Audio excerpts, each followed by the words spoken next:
لێرە نقطەیەکی مهم ضرورية لنهاية أم بەشێکە باسی عقیدەش بەشێکە لە مسەلەسەکە ئەگەرەوە لە دەرسی جیهانبینیە هەرچەنەها قبوتان بنێرم ڕسمەکەی بەڵام ئەگەر نەمتوانین پێڕانەگەیشتم بە وەرەقە و قەڵەم کە لە بەردەستا هەبێ مسەکە سێگۆشەیەک ڕسمکە کە لووتکەکەی بۆ سەرەوە بێ لووتکێکیان قاعیدەکەش لە خوارەوە بێ ئەم سێگۆشەی کە لە بەردەستایە لەسەرەوەی بنووسە عقیدە لە لای ڕاست بنووسێت لە لای چەپ بنووسە شەریعەت مسەلەسێکی تر بە عەکسی ئەوە ڕسمکە زەربێ لە بەینیانە بێ ئەم جارە بەرامبەر بە عەقیدەکە لە خوارەوە دید و تێڕوانین بنووسە لە تەنیشتی واتە لە ژێر عیبادەتەکە ئەم جارە کە گۆشەکەی تریەتی هی سێ گۆشە هەڵگەڕاوەکە بنووسە دروشمە پەرستنەکان لە گۆشەکەی تری ئەم سەردەستی چەپی خۆت لە سێ گۆشە هەڵگێڕراوەکە بنووسە یاسا و ڕێسە لە ناو مسەلەسی سەرەوە بنووسە تەوحید لە ناو مسەلەسی خوارەوە بنووسە شرک ئەگەر ئەمەمان دائما لەبەر چاو بێت طبعا کە باز لە مەسەلەی جیهانبینیەکەکەن ئەمە نقطەی یەکەممانە دائما نیوەی ئەم کتێبەی کە شەرحەکەین باز لەم سێ گۆشەیەکە ئێستا ئەوەی کە پێم مهم بوتم تۆخکردنەوەی خاڵێکی گرنگ ئەوەیە زانیمان بناغی دینی ئیسلام لەسەر خواپەرستی و خواناسی بە شێوەیەکی ڕەسەن کە لە ئەهلی سونەت و جەماعەتە هەیە لای ئەوان هەیە دائەمەزرێ یعنی لەسەر ناسینی خوا پەرستنی خوا خاوەنێتی خوا سەرۆرەتی دەسەڵاتی گردون و یاسای خوای گەورە ئەمەش یعنی ناسینی خوای گەورە لەو ڕۆ کە تەنها ئەو کردگاری بوونەوە و ژیان و مرۆڤ کەوابوو ئەمەکو دیدێکی فەلسەفی چی فێر بووین ئەوە فێرە بین کە خوای پەروەردگار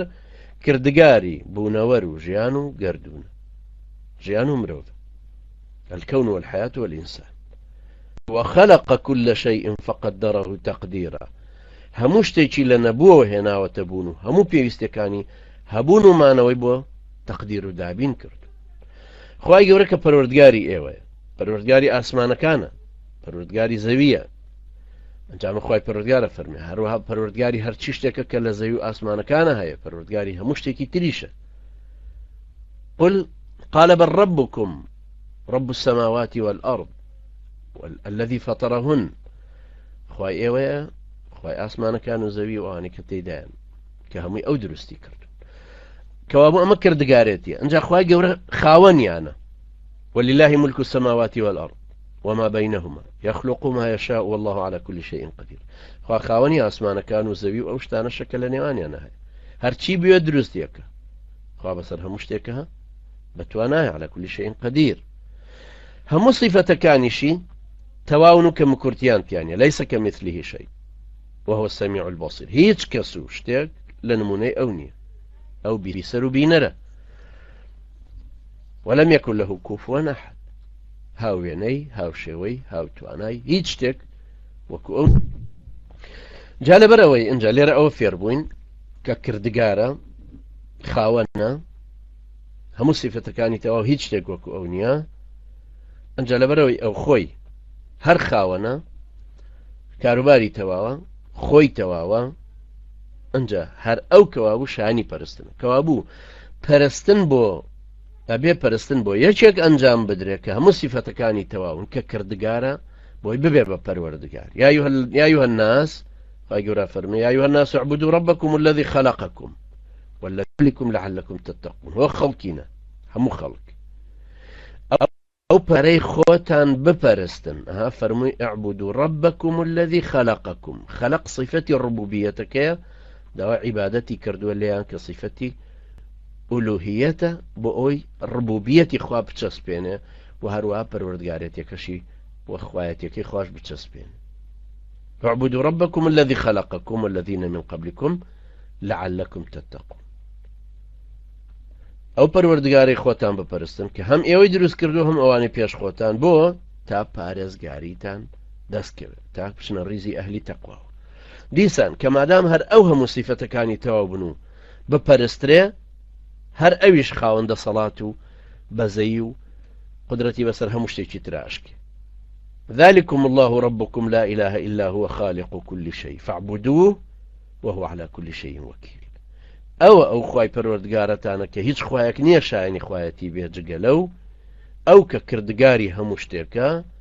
دەیسا ئەو بپەرستن و چونکە ئەو سەرپەرشتیارێک کە مادام سەرپەرشتیاری هەموو شتێکە یعنی ئێستاش لەگەڵ یانایە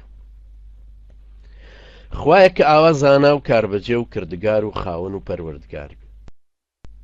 ئەو مروز کرد بێ هەر ئەویش بە تەواوی پێی بە حەز و بغز و سۆز و ڕق و توانا و دانایی ئەم ئینسانە هەبێ دەیسا هەر ئەویش مافی ڕەهای دیاریکردنی ڕێباز و بەرنامەی ژی ئەم مرۆڤایەتی هەیە چونکە کەس وەکو ئەو ئەم مرۆڤە ناناسێ ئەلا يعلم من خلق وهو اللطيف الخبير چما ئەوی دروستی کردووە نایناسێ کە ئەو بۆ خۆی خوای گەورە نەرمونیان و زۆر شارەزایە ئەمە لەلایەکی تریشە وەکو ئیمام ابن القیم ڕەحمەتی خوای لێ بێ فەرمێ لە تەواوێتی ئەو ناوەشێتەوە بەندکات و لەو گۆڕە بەرەڵایەن کات و حەقی نەبێ بەسەریان و ناشێ ناکرێ بەبێ ئاراستە و بەبێ پەروەردەکردن وازیان لێ بهێنە و بەرەڵایەن کە بۆیە حتمەن پێغەمبەرانیان بۆ نەرەوە ئەمە لە مەدارەجە سالیکینە بە تەفسیل باسی کردو کە مەرجەکانی پێغەمبەرایەتی باس کردووە لە سوورەتی لە ئیاکە نەعبود و ئیاکە نەستەعین لە سوورەتی فاتحە بە شێوەیەکی گشتی نۆ دەلیلی لێ هەڵە ئەهێنجێ کە دەلیلن هەمووی لەسەرەوەی کە پێغەمبەرێتی حتمەن خوای پەروەردگار پێغەمبەر ئەنێرێ بۆ ئەم مرۆڤایەتی کەوابوو لێرە ئەوە فێر بین کردگارەتی خوای گەورە دەسەڵاتی خاوەنێتی ژیاندنی مراندنی و ئەو سیفەتانێک کە هەیەتی وا داواکە کە بپەرسترێ ئەم پەرستنە هەمووی بۆ ئەو ئەنجام بدرێ کە خوایە کردگارە کاربەجێە زانایە ژیێنەرە مرێنەرە پەرستنەکان لە دڵە لە زمانە لە کردەوەیە هەمووی بۆ ئەو ئەنجامەدرێن کردەوەکان هەمووی پێویستە ڕوو لەو کاتەوە بە ئومێد و بە تکاو ڕجای ئەو بکرێتەوە بە هیوای لێ خۆشبوون و خۆشنودی ئەو ئەنجام بدرێن ئەمە کردگارەتی و پەروەردگارەتی دیسان ئەم خوای پەروەردگارە